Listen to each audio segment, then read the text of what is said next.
प्रणाम मित्रों। अज्ञानता इतनी घातक नहीं होती जितना अधूरा ज्ञान। जी हाँ, आप किसी विषय पर कुछ नहीं जानते तो कोई फर्क नहीं पड़ता।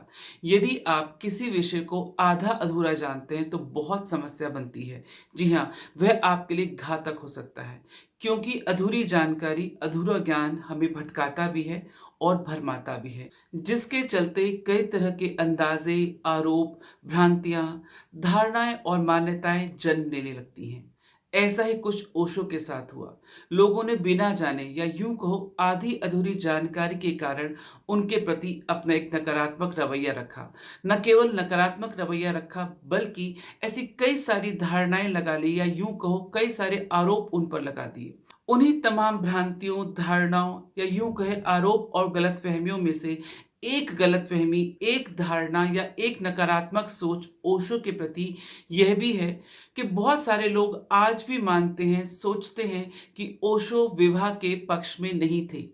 न केवल वह विवाह के पक्ष में नहीं थे, बल्कि कहीं न कहीं वह लिव इन रिलेशनशिप के पक्ष में थे। तो मित्रों, ओशो के प्रति लोगों की यह नकारात्मक सोच क्यों बनी? यह धारणा, यह आरोप या यह गलतफहमी उनके साथ क्यों जुड़ी? इसके बहुत सारे कारण हैं। लेकिन उस सच को जानने से पहले ये बहुत ज़रूरी है कि लोग ऐसा क्यों सोचते हैं। इस नकारात्मक धारणा के प्रति यदि हम बात करें कि ये सोच क्यों बनी, तो उसमें एक तो ओशो के जो विषय थे और ओशो के जो प्रवचन थे विवाह और प्रेम पर, वो तो थे ही। लेकिन जो सबसे बड़ा कारण एक आम आदमी के लिए बना वो ये था कि एक आम आदमी या परंपरा में ढला आदमी वो यही सोचता है कि प्रेम बिना विवाह के असंभव है। तो वो प्रेम को विवाह के साथ जोड़कर देखता है। उसको लगता है विवाह के बिना प्रेम हो ही नहीं सकता। लेकिन ओशो के जितने भी सन्यासी थे या प्रेमी थे, वे प्रेम तो कर रहे थे, विवाह नहीं कर रहे थे। तो जो भी युवा अपना घर बाहर छोड़कर ओशो के पास आ रहे थे, ओशो को सुन रहे थे, समझ रहे थे, उनका भीतर से अपने आप विवाह के प्रति रुझान खत्म या कम होने लगा। जब उनके माता पिता विवाह के लिए आग्रह करते या निवेदन करते या जोर डालते, तो वे साफ कहते हमें विवाह नहीं करना। वहीं दूसरी ओर जो विवाहित स्त्री पुरुष थे, यदि उनमें से पुरुष कभी आश्रम आता और रहता या यूं कहे कभी स्त्री आती घर छोड़कर और आश्रम में रहती, तो उसका घर के प्रति रुझान कम होने लगा या यूं कहे वो उन्होंने घर त्याग ही दिया। तो इन कारणों से बहुतों को लगा कि कैसे लोग हैं जो अविवाहित हैं वह विवाह करना नहीं चाहते और जो विवाहित हैं वो वापस संसार में बसना नहीं चाहते, अपने परिवार में बसना नहीं चाहते। लेकिन फिर भी ये रहते हैं आश्रम में, और आश्रम में क्योंकि स्त्री भी हैं, पुरुष भी हैं, ये लोग उछलते कूदते हैं, नाचते हैं, गाते हैं, गले मिलते हैं, तो ये बिना विवाह के कैसे रह पा रहे हैं? इसका मतलब इनको विवाह की जरूरत नहीं है, क्योंकि इनकी सारी की सारी जो जरूरतें हैं वो आश्रम में पूरी हो रही हैं। तो उनके अंदर ये बात पुष्ट होती चली गई कि ये विवाह के पक्ष में नहीं है, ऐसा तो ओशो कहते ही हैं। और साथ में जितने भी सन्यासी हैं, प्रेमी हैं, अधिकतर, सब तो नहीं, अधिकतर की जो तादाद थी वो इसी बात की थी, वो विवाह से बचते थे या विवाहित लोग वापस घर में नहीं जाना चाहते थे। तो उनको लगा सब कुछ इनको आश्रम में मौजूद हो रहा है, सब कुछ मिल रहा है, ये विवाह में बंधना ही नहीं चाहते, विवाह करना ही नहीं चाहते। तो ये कारण था जिसके चलते ओशो के प्रति नकारात्मक सोच बनी।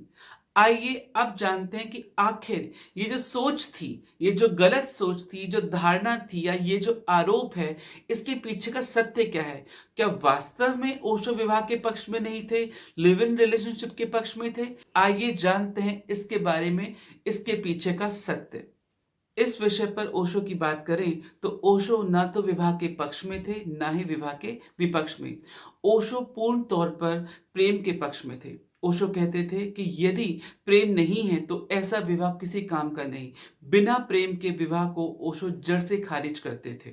इतना ही नहीं, ओशो कहते थे कि जब प्रेम प्रेम ना रहे तो दोनों साथियों के अलग होने की भी बहुत सरलता से सुविधा हो। ऐसा ना हो कि साथ रहना चुभने लगे। तो ओशो कहते हैं कि यदि दो लोगों में प्रेम नहीं है तो उनको अलग होने की भी पूर्ण स्वतंत्रता हो।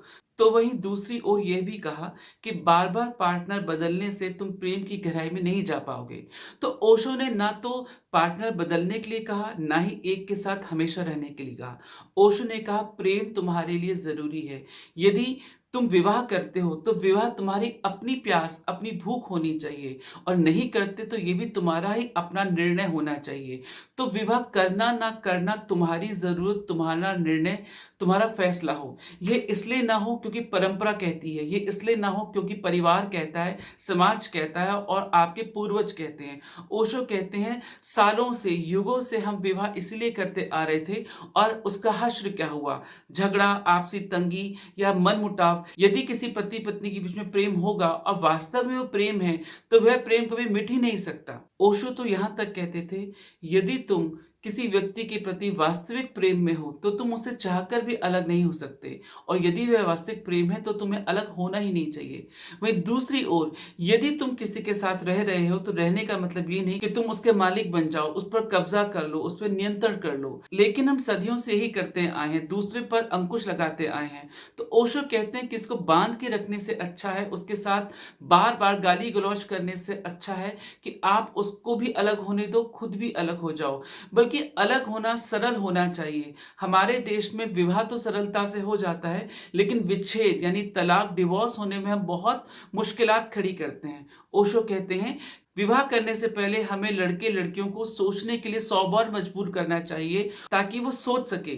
लेकिन भारत में ऐसा नहीं होता। हम विवाह छट कर देते हैं, लेकिन जब तलाक होता है, डिवोर्स होता है, विच्छेद होता है, तो हम पूरा समाज समझाने आता है, पूरा परिवार समझाने आता है, फिर वकील समझाने आता है, फिर कई सारी चीजें होती हैं, तब जाके तलाक होता है। तो तलाक एक बार झटके में होना चाहिए, और विवाह कई रोड़ों में, कई अटक अटक के, कई सारे चीजें ऐसी होनी चाहिए कि वो जो युवा है वो सोच सके। तो ओशो कहते हैं कि विवाह मालकियत का नाम नहीं, प्रेम का नाम है। लेकिन जिस दिन ऐसा लगे कि विवाह अंकुश बन गया है, कैद बन गया है, तो आप प्रेम पूर्वक खुद भी विदा हो जाओ, और सामने वाले से भी यही निवेदन करो कि वह भी प्रेम पूर्वक विदा हो जाए। लेकिन हमारी परंपराओं में, हमारे संस्कार में विवाह की नींव इतनी गहरी है कि हम सोचते हैं हम मरेंगे तो इसी के साथ, जिएंगे तो इसी के साथ, फिर हम पल प्रतिपल मरे, दिन प्रतिदिन मरे। लेकिन ओशो कहते हैं जिस गड्ढे में तुम गिर चुके हो, या तो उस गड्ढे को बंद कर दो या फिर अपना रास्ता बदल लो। और इस सोच में ऐसी कोई गलती नहीं। वास्तव में जिस गड्ढे में आप गिर रहे हैं, रोज रोज क्यों गिरना? उस गड्ढे को या तो भर दिया जाए या फिर रास्ता बदल दिया जाए। लेकिन लोग इस गहराई बातों को नहीं समझे। क्यों? क्योंकि लोग अभी भी सोचते हैं कि हम अपने साथी की जान खाएंगे, साथी हमारी जान खाएगा, रहेंगे तो उसके साथ, जिएंगे तो उसके साथ, लेकिन अलग नहीं होंगे। लेकिन ओशो कहते हैं कि ऐसे कलहपूर्ण जीवन जीने से अच्छा है, रोजमर्रा के जीने से अच्छा है कि आप प्रेम पूर्वक विदा हो, उसको भी सुखी से रहने दो और खुद भी सुखी सी रहो। लेकिन लोगों ने इसको गलत समझा। लोगों को लगा कि ओशो चाहते ही नहीं कि विवाह हो, और विवाह में बंधन एक सबसे खराब बंधन है, इसीलिए ओशो अपने लोगों को ऐसा करवाते हैं या करते हैं, जिसके चलते उनके लोगों के उदाहरण घर परिवार में ऐसे देखने को मिलते हैं, जबकि ऐसा नहीं था। ओशो परिस्थिति के नहीं, मनस्थिति के बदलने के पक्ष में थे। जी हाँ, ओशो ने कभी नहीं कहा कि परिस्थिति बदलो, मनस्थिति बदलो, फिर विवाह हो या स्त्री पुरुष कुछ भी। ओशो ने ना घर छोड़ने को कहा, ना परिवार छोड़ने को कहा, बल्कि ओशो ने कहा तुम जहां पर हो वहीं रहो, वहीं पर ध्यान करो। फिर आप पति हो चाहे पत्नी हो, यदि आप पति हो तो आप और भी करुणावान बनोगे, यदि आप पिता हो तो और भी संवेदनशील बनोगे, यदि आप माँ हो तो और भी क्षमाशील बनोगे, यदि आप बहन हो तो और भी प्रेमपूर्ण बनोगे। तो ओशो ने प्रेमपूर्ण बनाया, मनुष्य को करुणावान बनाया। ओशो ने कुछ भी छोड़ने को नहीं कहा, न घर, न परिवार, न पति, न पत्नी। ओशो ने कहा बोधपूर्वक जियो, होश पूर्वक जियो, परिस्थिति नहीं मनस्थिति बदलो। इतना जोर उनका इस बात पे था, लेकिन लोग यह नहीं समझे। लोगों को यही लगा कि ओशो विवाह के पक्ष में नहीं है और लिव इन रिलेशनशिप के पक्ष में है। ऐसी शिक्षा देने वाला सदगुरु कैसे ये बात कह सकता है? हाँ, जिस तरह आप उदाहरण देखें, हम डॉक्टर के पास जाते हैं जब हमें कोई बीमारी हो जाती है। कई बार कोई अंग इतना खराब हो जाता है तो डॉक्टर कभी ही नहीं कहता इसको सजा के रखो, इसको जुड़े रहने दो। वो कहता है ना चाहकर पहले पूरी कोशिश करता है कि इलाज हो जाए। जब नहीं होता तो उसको वह अंग काटना पड़ता है। तो ओशो का भी कहना ऐसे ही था कि अगर आपको लगता है सहन नहीं हो रहा, बात बद से बदतर हो रही है या और भी बुरी हो रही है, तो बेहतर है अलग हो जाओ। अलग होना ही उस रिश्ते के लिए जरूरी है, इंसान के लिए जरूरी है, जिस तरह शरीर के लिए उस अंग से जुदा होना। जब एक डॉक्टर के पास हम जाते हैं और वो खासकर दांत का डॉक्टर हो, तो आपने देखा होगा दांत का डॉक्टर पूरी कोशिश करता है दांत को वैसे ही ठीक कर दिया जाए। लेकिन जब पूरी कोशिश वो कर चुका होता है और उसको लगता है कि दांत को निकालना ही एकमात्र उपाय है, तो दांत को जड़ से निकाल देता है। तो ये दांत का निकालना दांत को तोड़ना नहीं है या खराब करना नहीं है, व्यवस्था को खराब करना नहीं है, बल्कि बाकी के दांतों को और स्वास्थ्य को बचाना और सुरक्षित करना है। सिमिलरली जब ओशो ये कहते हैं कि आप यदि किसी के साथ संतुष्ट नहीं हैं और कलह अति से अति पर हो गई है, तो बेहतर है उसको खत्म कर दिया जाए, उस गड्ढे को भर दिया जाए और नया रास्ता चुना जाए। अब नए रास्ते को आप लिव इन रिलेशनशिप कहते हैं या आप ये कहते हैं कि नहीं आप दूसरे के पास चले जाएं, तो ये आपकी नकारात्मक सोच है। या यूं कहें, ओशो ने ठीक कहा था कि मैं उस बात का तो जिम्मेदार हूं जो मैंने कहा है, लेकिन तुमने क्या समझा है मैं उस बात का जिम्मेदार नहीं हूं। और यही हुआ कि ओशो ने कहा कुछ था, लोगों ने समझा कुछ। ओशो विवाह के विपक्ष में नहीं थे। ओशो चाहते थे कि बोधपूर्ण तुम अपना निर्णय खुद लो, विवाह तुम्हारी आंतरिक जरूरत होनी चाहिए। ओशो ने यह भी कहा कि विवाह इस बात का सबूत है कि हम किसी और के साथ आनंदित होना चाहते हैं। जो इंसान अपने भीतर अपने आनंद से संतुष्ट नहीं है या अपने आप से संतुष्ट नहीं है, अपने भीतर के आनंद को नहीं जानता, वह दूसरे को पाने के लिए वह दूसरे के पीछे भटकेगा ही। तो विवाह इस बात का प्रतीक है। अब इस बात को लोग ऐसा नहीं समझे। उन लोगों को लगा कि ओशो तो विवाह के पक्ष में ही नहीं है। इतना ही नहीं, ओशो ने कभी नहीं चाहा कि शादी होते बच्चा हो जाए। ओशो कहते हैं कि प्रेम से बच्चा पैदा होना चाहिए। जो बच्चा प्रेम से पैदा होगा वह बच्चा स्वर्गीय होगा, देवी होगा। तो इसलिए ओशो ने यह भी कहा कि तुम सीधा विवाह मत करो, तुम किसी के साथ प्रेम करो, कुछ महीनों कुछ साल रहो, साथ रहकर तुम्हें लगता है कि तुम उससे खुश हो, उसके साथ प्रेम पूर्ण हो और उसके साथ विवाह करना चाहते हो, तो विवाह करो। फिर ऐसे विवाह से जो बच्चा पैदा होगा उसकी बात ही कुछ और होगी। तो ओशो ने ये इसलिए कहा क्योंकि बच्चा भविष्य होता है देश का, किसी भी देश का, जाहिर सी बात है। तो हमें कैसा बच्चा चाहिए, भविष्य में हम किस ढंग के बच्चे देंगे। वह पति पत्नी जो कलह से भरे रहते हैं, जो आए दिन लड़ते हैं, तो उनका बच्चा भी वैसा ही उसी ऊर्जा का होगा।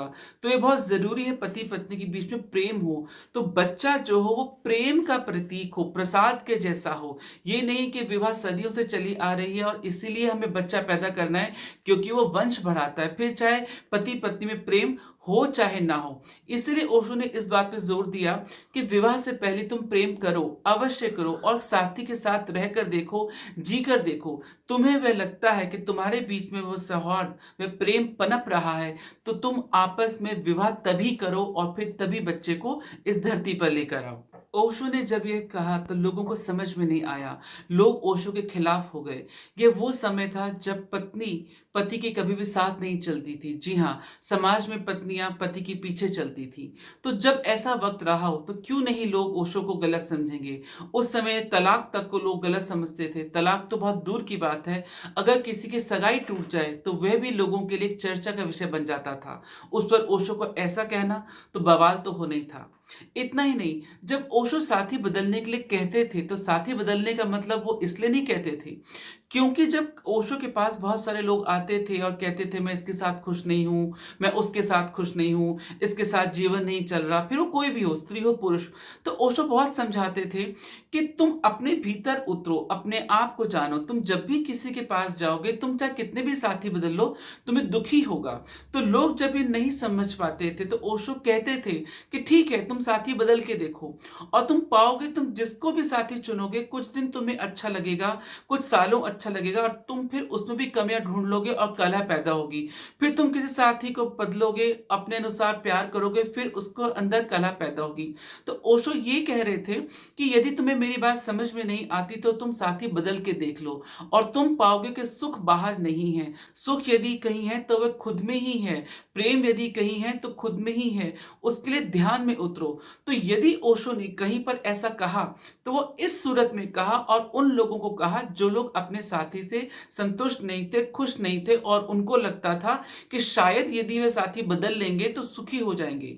तो तब ओशो ने ऐसा उन लोगों को कहा कि तुम साथी बदल के देखो, और तुम ऐसे 10 बार भी साथी बदल लोगे तब भी तुम दुखी ही रहोगे, क्योंकि दुख तुम्हारा स्वभाव है। बिना दुख के जब तक तुम ऐसे रहोगे, तुम कितनी बार भी साथी बदल लो, कितनी बार भी बनावटी प्रेम कर लो, तुम्हारे हाथ में दुख ही लगेगा, आनंद नहीं। और आनंद के लिए स्वयं में उतरना, ध्यान में उतरना जरूरी है। लेकिन लोग ये बात नहीं समझ पाए और लोगों को यही समझ में आया कि ओशो कहते हैं कि साथी बदलते रहो, विवाह कभी मत करो।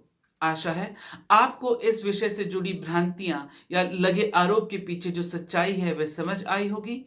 देखने के लिए बहुत बहुत धन्यवाद।